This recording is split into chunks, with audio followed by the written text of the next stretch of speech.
Welcome back to Watch the Booker Man and to the 10th episode of Paul Heyman's TNA 2010. We're back in the Impact Zone for this episode, and I just want to say before I get into the show itself, thanks to anybody who's still following at this point. 10 episodes, it's a small milestone, but it's a milestone nonetheless, so yeah, thanks to everybody who's still watching at this point. And if there's an episode that you're going to stick to the end for, I really recommend this one. I'm obviously biased, but I think that the end of this show particularly is going to have a big impact on the company going forward, one particular division specifically. So let's get into it, and hopefully we can deliver with a good episode of Impact. The show begins with footage from last week, an incident that took place after the previous episode of Impact, and we see Mick Foley trying to draw a line under the incident between himself and Desmond Wolfe. Desmond Wolfe confronted Mick Foley after he had some words for him when joining commentary, and this was a follow-up from something that happened at Against All Odds. So there's just a bit of tension between Wolfe and Mick. It didn't necessarily boil over into anything serious, but Foley was looking to try and make peace with Desmond Wolfe, but Wolfe didn't take kindly to the tone of Mick Foley, trying to give him some advice, and things got heated before Foley decided to remove himself from the situation. Despite Foley doing that and being the bigger man in a way, Foley telling Wolfe he wasn't looking for any trouble. Wolfe was just giving him abuse. He was telling him to get the hell out of the locker. He doesn't belong here and not to come back. This is not really a similar segment, but I don't know if you saw the Dean Ambrose Mick Foley thing that they did. I think it was like WrestleMania in 2012, I want to say. Not 100% sure of the year, but it was sort of like a fan camera thing, and Ambrose was just having a go at Mick Foley about things that had happened in the past. It's not necessarily the same as that, but we want to try and get that type of feel that Wolfe is intimidating Foley, who's just trying to go about his business, just trying to, make a truce with Wolfe. And it's a good segment to open the show, both improvising well. But the idea we want is that Wolfe really flew off the handle and it was a little bit too much from Desmond Wolfe, even by his standards, to go around speaking to a veteran like that. And the commentators discuss it as we open the show, and they're again condemning the actions of Desmond Wolfe. He kicked Mick Foley out of the locker room essentially, which of course you would never do to a legend. They added that Mick Foley would be appearing later to address his future and not to discuss what happened last week. He doesn't want to comment on that incident. He doesn't feel that it deserves the time of day. We then get a recap package from last week's show, which features the TNA Impact debut of Roderick Strong. He gave an impressive debut performance against Kurt Angle, but was ultimately defeated. He was then attacked by Mr. Anderson, Kurt Angle running him off. At the end of the night, Samoa Joe appeared set to invoke his Feast or Fight briefcase after he and world champion AJ Styles had defeated Kazarian and Daniels in the main event, but he gave AJ Styles a reprieve. Instead, Samoa Joe will challenge AJ Styles at Destination X with the World Heavyweight Championship on the line. So it's a fairly important episode this week, and if that was a bit of a twist ending last week, this week, like I said, definitely should shock everybody, as we do promote the fact that Motor City Machine Guns will face Team 3D in a tables match for the World Tag Team titles. Mick Foley comes down to the ring, and he's here to speak about his future in TNA. Like we said, he's been formulating his thoughts for the last couple of weeks, and he says that while he understands Paul Heyman wants something different from the company, it did hurt his ego to see that he isn't in the plans. He'll admit he's not an AJ Styles, he's not a Samoa Joe or a Kurt Angle anymore, but that doesn't mean he has nothing left to give to the company. Foley says that as long as he has a valid contract with TNA, he will fight to earn his place. As Foley continues, he is cut off by Desmond Wolfe, who comes out and he's furious that Mick Foley has even shown his face in the Impact Zone. He launches a scathing attack on the legend, and he says that Foley was only ever famous for the arse kickings that he could take, and if he doesn't get out of the ring, he's going to get another right now. Wolfe doesn't want to have to embarrass Foley, but he's more than willing to.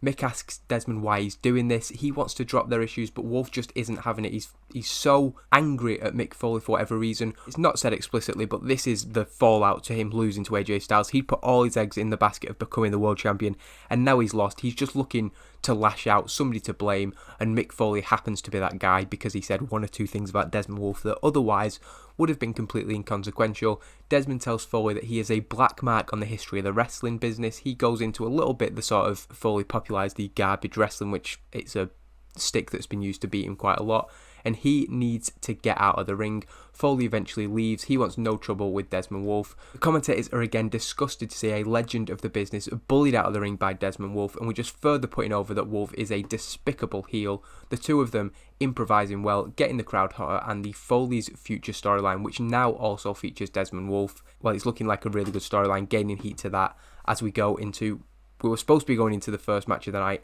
The commentators are discussing what we've just seen. When they hear something going down in the back, we see that D'Angelo Dinero and Homicide are brawling throughout the backstage area, and they eventually begin to fight towards the ring where they were scheduled to compete in a match tonight. They've obviously come out before schedule, and it becomes clear that things aren't going to calm down between them. The rivalry is so heated between these two men. The bell is rung, and the commentators say that under orders from the back, this isn't usual circumstances. You'd usually have to wait until both men were in the ring, but we've got the call. This match is starting now, no matter where they are.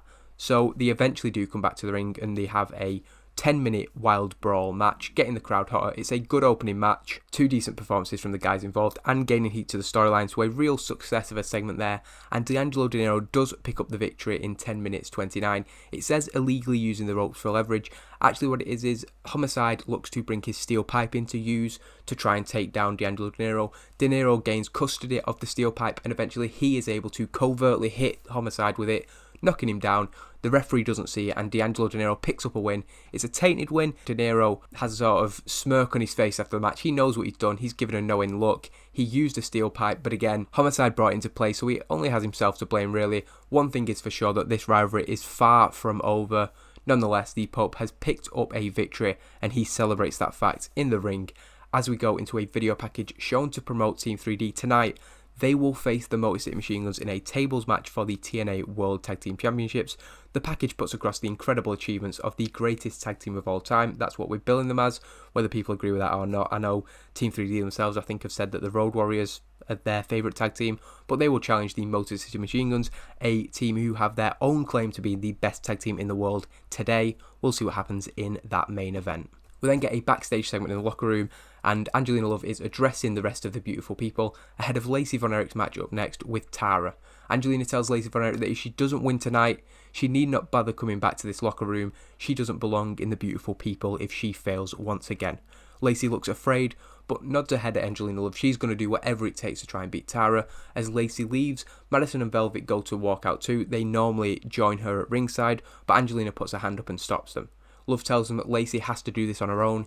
It's the only way that she's going to learn, and while Madison and Velvet don't necessarily agree with this, they kind of have no choice but to follow the orders of Angelina Love, again putting over what a manipulative character that she is or has become, and she's very much the leader of the group. Lacey Von Erich hinting at a face turn there, but getting a little reaction. She's not very good at playing that role, but that's where I'm going with it, so yeah, simple as that. Tara defeats Lacey Von Erich in a one-sided match. It's an absolute dominant victory, and the fact is that Lacey Von Erich is not going to be in the good books of Angelina Love. Not only that, it gives Tara a good, strong victory to continue to establish she is the Knockouts champion, and she stands tall with the belt in the air. Who's the next challenger? We don't quite know yet. ODB has a claim of her own, and she also will be in action later tonight, so we'll see if she can put in the performance of a required level. But Tara stands tall with the Knockouts Championship. As we lead into Jeremy Borash interviewing the World Tag Team Champions, the Motor City Machine Guns, about tonight's main event match. Alex Shelley and Chris Sabin are surprisingly confident, you could say, considering they're facing such a good team in their own match.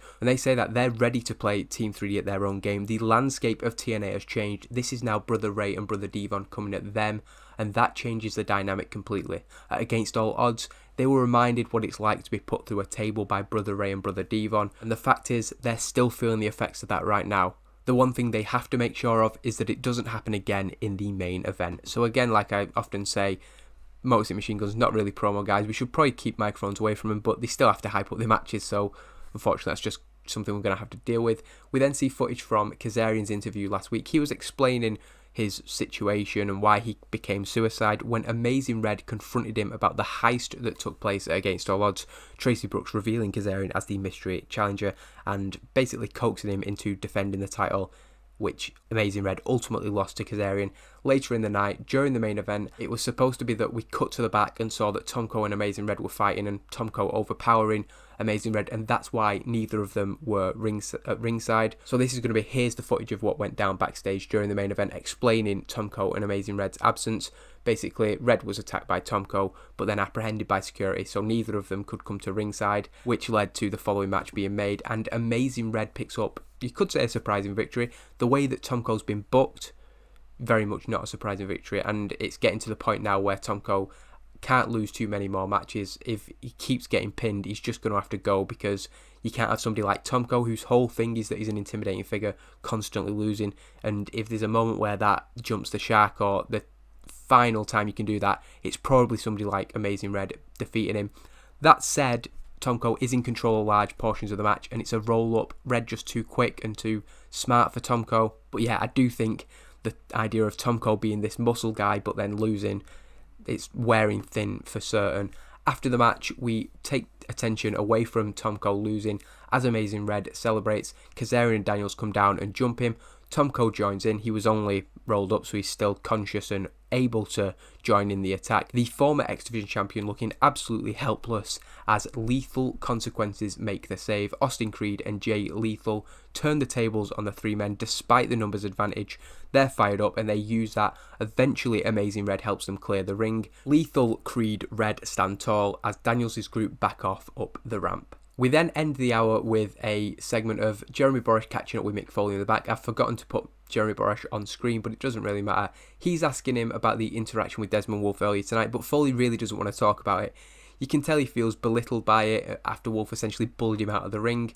Mick Foley, there's this facial expression that I can imagine. Hopefully I can find maybe a picture or some sort of way to put this on screen now, but it's just this face he does when he's either being intimidated. I think maybe sometimes when Flair's cut promos on him, or just certain things where he gets over so well when something's sort of personally affecting him. And Foley, he's carrying his suitcase behind him. He's got that expression on his face, and he says that he's leaving. He can't be here tonight after what just happened to him. And he says that it might not be him, but somebody really needs to teach Desmond Wolfe a lesson.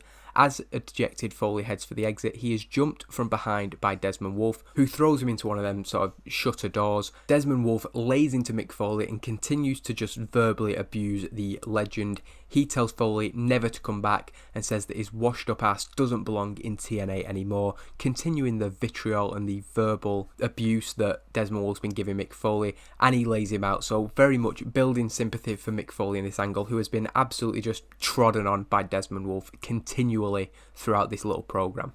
Kicking off the second hour of Impact, Samoa Joe comes down to the ring and the commentators remind viewers of the conclusion of last week's show. Samoa Joe takes a microphone and we're saying that he had the chance that he could have invoked his Feast or Fired briefcase and would very much likely, due to the state that AJ Styles was in, have become the world champion, but he chose not to. Samoa Joe now takes a microphone and brings AJ Styles down to the ring, and he talks about his past wars with AJ Styles and admits that over time, while they didn't used to like each other, they have grown to respect one another. But last week, Joe says that AJ got a lucky escape. Everybody knows that. And if he wanted to, he could be here right now as the TNA World Heavyweight Champion. Joe adds that he isn't doing that for AJ's sake. He's not trying to maintain a friendship with Styles. He did it for himself. Joe then kind of runs down the concept of Feast or Fired. I personally am not that big of a fan of it, especially considering it is perceived as a Money in the Bank knockoff. I think it can be fun, but I'm not the biggest fan of it, and that's why Creed pre-announced his and Joe's pre-announcing his, because as Joe puts across, getting a briefcase in a match featuring a load of random people and getting a title shot whenever you want, when another guy like AJ Styles has fought so hard to become the champion over so many years, he thinks that that's a bit low. He can't endorse that type of behaviour, so he's going to take his shot at Destination X, and at that pay-per-view, AJ Styles won't be so lucky. AJ Styles comes back and says that the stance is admirable. He respects that Joe wouldn't do that to him, but Joe should have taken the opportunity when he had it. Now, the Feast or Fired briefcase has been handed over to Brian Hebner, and at Destination X, AJ Styles will walk out still the TNA World Heavyweight Champion.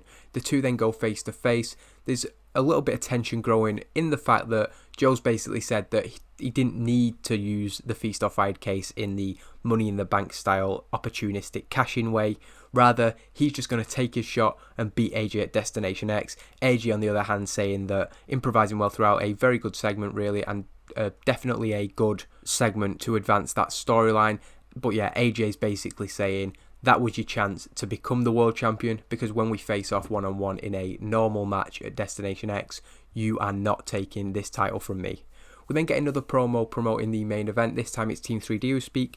They're not interviewed, they're just in a sort of grungy setting. I know they did a lot of promos like this where they had 2 tables behind them marked with the names Alex Shelley and Chris Sabin.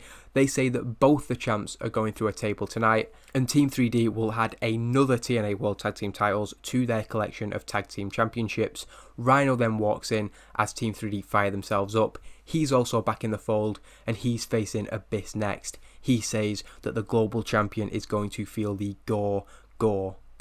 And unsurprisingly, Brother Ray, the best of the 3 in the promo. The other 2 struggle when going off script, but of course, Brother Ray always kind of carrying the promo segments between these guys. And we go into, we get a vignette. I thought it was the 4th match of the night, but we actually get a vignette featuring footage courtesy of New Japan Pro Wrestling, and clips are shown featuring a young unknown wrestler called Kazuchika Okada. He will be coming to Total Non-Stop Action Wrestling soon, and I'm really looking forward to how we can book him. Considering how TNA did it in real life, I think we can definitely give him a bit of a better push than that. Of course, he's not where he is in reality now. He's nowhere near the performer that he became, but there's definitely some use for somebody like Okada on a roster like this, and I'm really looking forward to the plans that I have for him. We get another good match, good heat and decent wrestling. Abyss defeating Rhino in 7 minutes and 4 seconds with a black hole slam. Very much the type of match you'd expect from this, a brawl-based match. Abyss in control pretty much throughout, looking levels above Abyss. We're continuing to try and push him as this unstoppable monster, and a strong victory and standing tall with his TNA Global Championship. Hopefully it continues to solidify that. Who will stop the Global Champion? Guess we'll find out as the weeks go on. Mick Foley is then shown in the back once again, and despite being ready to leave earlier, he's decided that he's not going to go anywhere, and Lauren Brooke catches up with him, and she wants to know why he's still here, having been looking to leave earlier. Mick Foley says that he needs to talk to Paul Heyman about something, and when he reaches Heyman's office, he bangs on the door. He gets no answer, and he's yelling, "Paul, it's Mick, we need to talk." He is absolutely fired up about this, but there is still no answer. So Foley changes his approach. He looks down the lens of the camera and says that he still has some influence around here. People seem to have forgot that he was a minor stakeholder in this company, so he's going to make a match, and if Heyman won't answer him, then there's nothing he can do about it. Next week, Mick Foley is going to fight Desmond Wolfe with no rules, no disqualifications, because he needs to teach that punk about respect. He says that Wolfe may be a better in-ring technician than him, but when it comes down to it, next week, he's going to beat the crap out of Desmond Wolfe. So another side, basically Foley is snapped here, and of course, he would deliver that promo so much better than I would. Improvised well throughout the segment, a 74 rating, and I think that is going to be an interesting match next week. Mick Foley versus Desmond Wolfe. No rules, so we're not going to have to worry about Foley being too bad in the ring, because we can cover it up with weapons and such. And I think not only that match, but what happens in the match and what it sets up after the match is going to be a really good way to put over Desmond Wolfe. So I'm really looking forward to that. As we go into a quick squash match, ODB defeating Boogie Nova. It's not a very good match because Boogie Nova has zero overness in the Southeast. She could be somebody who we bring back again in the future, but at the minute she's clearly not at the level to be appearing on Impact, whereas ODB with a solid performance, and it is a poor match, but she stands tall, and we're continuing to just suggest basically that ODB and Tara are the 2 standouts of the division at the minute. ODB's rematch was spoiled by the Beautiful People. She then wasn't pinned in the triple threat against all odds, so the course looks set for one more match between those 2 rivals who have been going at it for months and months at this point.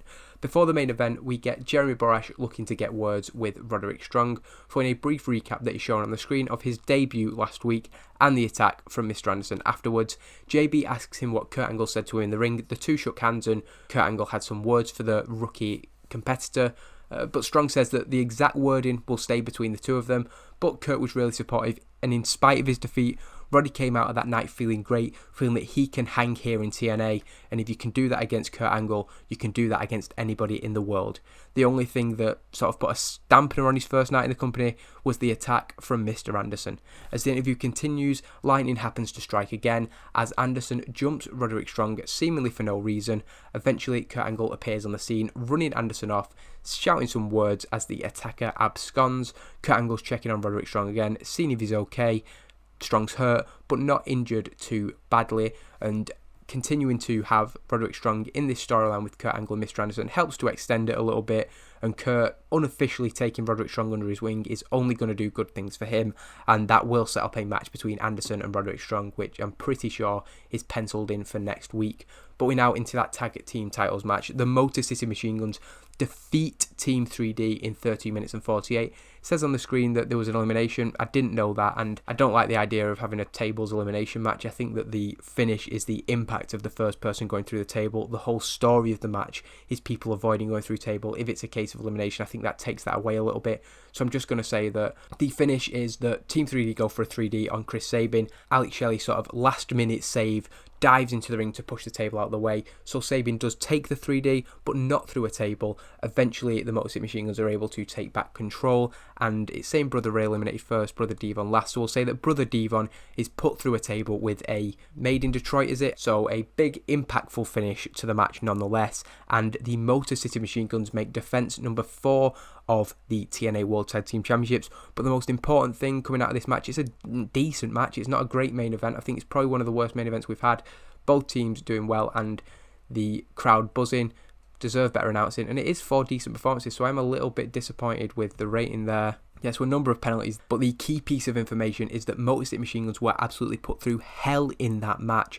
They are definitely physically banged up, despite the fact that they managed to get a victory. But the important thing is that they are still the TNA World Tag Team Champions. The commentators put over just how brutal that title defense was for the Motor City Machine Guns, with Taz saying that they'll be feeling the effects of that for a long time to come. Team 3D were down, but had pushed Sabin and Shelley to their utmost limits, which made what happened next all the more concerning. Motor City Machine Guns had nothing left to give. When coming down from the back, Robert Roode and James Storm made their way to the ring. The champions were in a lot of pain and were unsure how to react to Beer Money's appearance. Storm and Roode had promised not to invoke that Feast or Fired match, but still, the right answer for the Machine Guns was probably to get out of the ring. But instead, the two teams went face to face, and Beer Money moved first, attacking the Motor City Machine Guns, who had just been through that brutal match. Beer Money laid the champions down before going to the outside, getting steel chairs and laying into Brother Ray and Brother Devon. Devon and Ray were now non-factors. They were on the outside, they were taken out, and Bobby Roode and James Storm began swinging on the tag team champions. It quickly became clear that they had something else on their mind as James Storm produced the Feast or Fired briefcase. Beer Money were invoking their tag team title shot right now, and that is a heel turn for Bobby Roode and a heel turn for James Storm as we go into the new final match of the night, the new main event. Beer Money defeat the Motor City Machine Guns in under a minute to become the new TNA World Tag Team Champions. There is no chance that Machine Guns were ever going to win this match. They somehow get back to their feet. They are somehow able to stand up. But once the bell rings, it's elementary. James Storm and Robert Roode, the new tag team champions, a despicable act, a betrayal in many ways after they promised not to invoke that Feast or Fired. And like I said earlier, Austin Creed had showed integrity in invoking his at Genesis. Samoa Joe the same, he will face AJ Styles at Destination X, and that's why, having established that, this makes them look even worse for taking the opportunistic moment. We've just had a tables match against the kings of tables matches. The Motor City Machine Guns stood no chance, and just like that, we have new TNA World Tag Team Champions paying tribute to the Motor City Machine Guns. Mauro said that they'd had one of the best starts to a year he can remember. They have appeared on nearly every episode of Impact and won. They have done everything right as tag team champions, but Beer Money have stolen their titles. That is the folly of Feast or Fired. And while Taz admired the opportunistic new champions, he said that he'd have done the same in their situation. He was shocked to see James Storm and Robert Roode stoop to that level. Beer Money celebrated with their titles, heading to the top of the ramp and raising the gold, showing no remorse whatsoever for what they'd done. They had every right to invoke the Feast or Fired, but nonetheless it is shocking. The personal feelings of the champions aside, the personal feelings of the commentators aside, the personal feelings of the fans, the viewers, everybody aside, they had done what they were supposed to do. That is the intended purpose of Feast or Fired. A shocking way to end TNA Impact, but Mauro and Taz were sure that there would be seismic fallout to this event on next week's episode. So a just about good enough episode. I think if it would have been 59, it would have lost us popularity in the Southeast. So it increased our popularity in 20 regions. So I can say I'm happy with that. Of course, it's not perfect, but it's a decent show. And considering the main event match was 1 minute, we probably got away with it not being much worse. I don't know if that match was better than the match between Team 3D and Motor City Machine Guns, but whatever.